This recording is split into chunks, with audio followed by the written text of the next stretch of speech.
बिस्मिल्लाहिर्रहमानिर्रहीम। लाखों करोड़ों दुरूदो सलाम मोहम्मद मुस्तफ़ा सल्लल्लाहु अलैहि वसल्लम और आले मोहम्मद पर। मैं हूं उमर दराज गोंदल। आजकल हर कोई इमरान खान के बारे में बातें करके, उनके खिलाफ बातें करके या बुक्स का इजहार करके बहुत सारे फायदे ले रहा है। कोई पीटीवी के ऊपर नौकरी कर रहा है, कोई किसी और मनसब के ऊपर फायज हो जाता है, किसी और तरीके से किसी को मरात मिल जाती हैं। तो अब यह खबर नहीं होती कि उसने इमरान खान के बारे में यह कह दिया या इमरान खान के खिलाफ ये बात कर दी। अब जब कोई इमरान खान से अचानक मोहब्बत का इजहार करना शुरू कर दे और ये तासुर कायम करने की कोशिश करे कि वो इमरान खान का बड़ा सगा है या इमरान खान के बहुत करीब है, तो उसके बारे में लोग शुकूक व शुबहात का इजहार करने लगते हैं कि आखिर अब किस मिशन के ऊपर है, अब इसकी लॉन्चिंग किसने की है और हासिल क्या करना है। ये तफसीलात मैं आपको दूंगा, लेकिन उससे पहले गुजारिश करूंगा कि आप मेरा व्हाट्सएप चैनल जरूर सब्सक्राइब कर लीजिएगा, फॉलो कर लीजिएगा। मैं कमेंट्स के अंदर एक कमेंट करके उसको पिन कर दूंगा टॉप पे, क्लिक करेंगे तो आप मेरे व्हाट्सएप के साथ कनेक्ट हो जाएंगे। हुआ क्या कि आपने शेर अफजल मरवत का नाम सुना होगा, बड़ी शोहरत रखते हैं, बड़े मकबूल थे पाकिस्तान तहरीक इंसाफ में। उन्होंने एमएनए भी बन गए, तहरीक इंसाफ के बारे में उनका एक बहुत वो आया, लेकिन फिर वो डी ट्रैक हुए और डी ट्रैक ऐसे हुए कि उन्हें पार्टी से निकालना पड़ गया। अब यह सूरत हाल हो गई है कि इमरान खान की बहन अलीमा खान को वो इस्टेब्लिशमेंट का प्रोजेक्ट करार दे रहे हैं। अगर इमरान खान की बहन अलीमा खान भी इस्टेब्लिशमेंट का प्रोजेक्ट है तो फिर इमरान खान के साथ सगा कौन है? यानी इमरान खान की बहनें भी उसके साथ सगी नहीं है, लेकिन क्या शेर अफजल मरवत उनके साथ सगे हैं?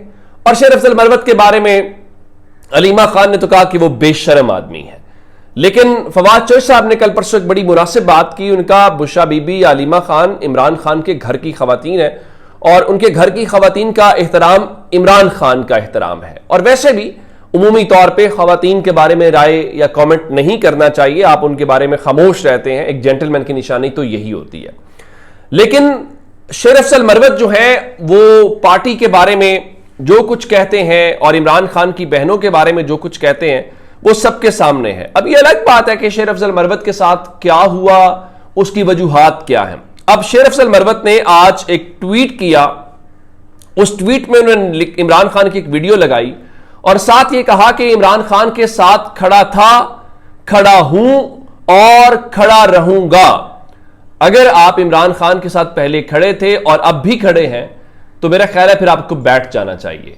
आप इतना इमरान खान के साथ खड़े रहेंगे और ऐसे खड़े रहेंगे तो इमरान खान को बहुत नुकसान पहुंचेगा। और मैंने एक और बात की कि अगर इमरान खान के साथ खड़ा होना यह है कि उनकी हमशीरा को मशकूक कर देना और उनकी हमशीरा को ही एस्टैब्लिशमेंट का प्रोजेक्ट करार दे देना, अगर ये उनके साथ खड़े होना है तो फिर जिस दिन शेर अफजल मरवत इमरान खान के साथ खड़े ना हुए या इमरान खान के खिलाफ हो गए, उस दिन क्या होगा? असल बात तो ये है, मेरे ख्याल से शेर अफजल मरवत का कोई और दुश्मन नहीं है। शेर अफजल मरवत का दुश्मन उनकी जबान है और वो उस जबान को जितना ज्यादा उसको चलाते हैं, उसका इस्तेमाल करते हैं, उसकी बुनियाद के ऊपर पाकिस्तान तहरीक इंसाफ का जो वर्कर है उनके बारे में इख्तलाफ करता है। आपका अलीमा खान से इख्तलाफ हो सकता है, उसकी वजह यह है कि उनके भाई जेल के अंदर हैं, कोई बाहर आने की सूरत इस वक्त पैदा नहीं हो रही, तो वो बहुत सारी बातें करेंगे। देखिए, अलीमा खान तो मैंने नहीं बनी, शेर अफजल मरवत बने हैं। अलीमा खान तो सेनेटर नहीं बनी, इमरान खान की कोई भाई बहन बेटा या उसमें से कोई भी नहीं आया, और इमरान खान का कोई भाई भी एमपीए नहीं बना, और आपका भाई जो है वो न सिर्फ एमपीए बना फिर काबीना के अंदर शामिल हुआ। तो ये जिम्मेदारी भी आप लोगों के ऊपर है, लेकिन आप वो करने के लिए तैयार नहीं है। एक बात। दूसरी बात, शख्सियात इंपॉर्टेंट नहीं होती, शख्सियात आती जाती रहती हैं, पार्टियां या इदारे इंपॉर्टेंट होते हैं। तो उसकी एक मिसाल हमने पंजाब में आज 10 तारीख है और 10 तारीख आज इतवार का दिन है, लेकिन आज एक नोटिफिकेशन होता है और नोटिफिकेशन के जरिए एक छुट्टी करवाई जाती है। और नोटिफिकेशन जो पाकिस्तान तहरीक इंसाफ पंजाब की चीफ ऑर्गेनाइजर है आलिया हमजा, उनके दस्तखतों के साथ होता है। और इस हवाले से बताया गया है कि जो पाकिस्तान तहरीक इंसाफ पंजाब के मीडिया सेल के हेड थे शायान बशीर, उनको उनके ओहदे से हटा दिया गया है। और इस सिलसिले में आलिया हमजा की जानिब से बाज़ाब्ता नोटिफिकेशन जारी करते हुए यह करार दिया गया है कि उन्होंने पार्टी पॉलिसी की खिलाफ वर्जी की है और उसमें कहा गया है कि उन्होंने कुछ गैर जिम्मेदाराना बयान दिए हैं, जिसकी वजह से पार्टी का जो इमेज है उसको और पार्टी के जो मकासद हैं उसको इर्रिवर्सिबल यानी एक ऐसे जो नाकाबिल तलाफी नुकसान पहुंचा है। तो इसकी बुनियाद के ऊपर उनकी इस पोजीशन को डी नोटिफाई कर दिया गया है और तमाम जो बाकी उनके कंसर्न लोग हैं उनको हटा दिया गया है। अच्छा, मेरी जो इत्तलात है कि आखिर ये क्यों हुआ है, शयान बड़े एक्टिव थे, इसमें कोई शक नहीं है। सोशल मीडिया को लेकर और उससे हट के मीडिया को लेकर भी वो मुख्तलिफ प्रेस कॉन्फ्रेंसेज में या लोगों को इंगेज करके और कभी वाइट पेपर जारी कर रहे हैं, बाकी सब चीज़ों को लेकर उनकी एक प्रेस कॉन्फ्रेंस होती है जो 4 तारीख को होती है, 4 मार्च को, और 5 मार्च को एहतजाज होता है। उसमें कुछ गालिबन जिसमें वो अडयाला जेल की बात कर देते हैं कि वहां पे वो एहतजाज करेंगे और बाकी यानी पार्टी का ख्याल यह है कि कुछ बातें उन्होंने वहां पे ऐसी कर दी जो ऑलरेडी पार्टी का आपस का प्लान था, उस प्लान को उन्होंने लीक आउट कर दिया। तो इसका मतलब है कि अब पंजाब ये होता है, पंजाब में अब देखेंगे कि आलिया हमजा के साथ भी खुद भी यही कुछ हो रहा है कि यहां पे लीडरशिप आई, उनको नहीं बुलाया गया, उन्होंने आगे उनको डी नोटिफाई कर दिया। अब कोई वो स्टेटमेंट देंगे या कोई बातचीत करेंगे तो वो सोशल मीडिया के ऊपर, और तहरीक इंसाफ के जो मुखालिफिन है उनको मौका मिलेगा कि देखें तहरीक इंसाफ के आपसी इतने इख्तलाफात हैं कि इन्होंने इमरान खान को क्या रिहा कराना है, ये तो आपस की जो चीजें हैं उसको भी सॉर्ट आउट नहीं कर पा रहे।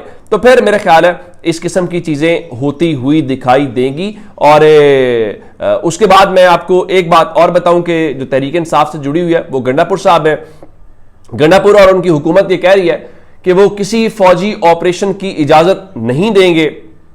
इमरान खान ने भी ये कहा कि कोई फौजी ऑपरेशन ना करने दिया जाए, लेकिन जो बाजोड़ है वहां पे सूरत हाल ठीक नहीं है और वहां पे नकल मकानी हो रही है। उसकी वजह यह है कि जो जिरगा या मुज़ाकरात का अमल था वो नाकाम हो गया है और कामरान साहब जो जर्नलिस्ट हैं उनके मुताबिक सिर्फ मामून से अब तक 7,000 से जायद खानदान जो है वो इलाका छोड़ चुके हैं। मैं 7,000 अफराद की बात नहीं कर रहा, ये 7,000 अफराद हैं। अगर ये 7,000 जो अफराद हैं ये छोड़ के जा रहे हैं तो इसका मतलब बड़ा वाज़ेह है कि हज़ारों जो अफराद हैं वो बेघर हो रहे हैं। ये IDPs हैं जिसको आप कहते हैं ना कि इंटरनली डिस्प्लेस्ड पर्सन। अब इनके खाने पीने का, इनके रहने का क्या इंतजाम किया गया है, ये यकीनी तौर पे वफाकी हुकूमत को बताना चाहिए। सूबाई हुकूमत की भी जिम्मेदारी है कि उन बेचारों को इस तरह से बेयारो मददगार ना छोड़ा जाए, उनकी को मदद की जाए या उनको प्लान दिया जाए या उनको कोई टाइम लाइन दी जाए कि आप अगर यहां से जा भी रहे हैं तो ये कितने टाइम का ऑपरेशन होगा, आप अपने घरों में वापस आ जाएंगे और खुदा न खास्ता किसी के घर को नुकसान पहुंचे तो आपके पास क्या प्लान है, क्या उसके लिए कोई कॉम्पनसेशन है, कोई ऑल्टरनेट है। और ये लोग जा रहे हैं तो कहां जा रहे हैं, इनके रहने का इंतजाम कहां पे है, इनके खाने पीने का इंतजाम कहां पे है, ये सारी बातें मेरे ख्याल से आपको बतानी चाहिए, वरना एक क्यास पैदा होगा और जो मकासद हासिल करना चाहते हैं उसके हवाले से परेशानी का सामना करना पड़ेगा। तो गंडापुर साहब ये कह रहे थे जी जो रिजीम चेंज से हुकूमत गिराने के बाद PTI हालत जंग में है और रियासत मुखालिफ कुव्वतें मुतहरिक हैं, लेकिन हम डट कर मुकाबला कर रहे हैं। और उन्होंने खैबर पख्तूनख्वा के हवाले से भी कुछ बातें की हैं। तो मेरे ख्याल से एक ऐसा अब मामला आ गया है जहां पे हमें बड़ी संजीदगी के साथ इस मसले का कोई हल निकालना है, अदरवाइज ये एक डैमेजिंग हो जाएगा। देखें कोई जंग हो ना, कोई भी बयानिया की जंग भी हो या दहशतगर्दी के खिलाफ भी जंग हो, तो वो अपने लोगों के एतमाद के साथ जीती जाती है। जंगें हथियारों से नहीं जीती जाती, जंगें हिकमत से जीती जाती हैं, जंगें कौम की हिमायत के साथ जीती जाती हैं। तो मेरे ख्याल से इस फैक्टर को जो स्टेक होल्डर्स हैं, जो कंसर्न्ड हैं, उनको नज़रअंदाज नहीं करना चाहिए ताकि हमारे जो ऑब्जेक्टिव्स और मकासद है बतौर कौम हम उनको हासिल करने में कामयाब रहें। अपना बहुत सारा ख्याल रखिएगा। खुदा हाफिज।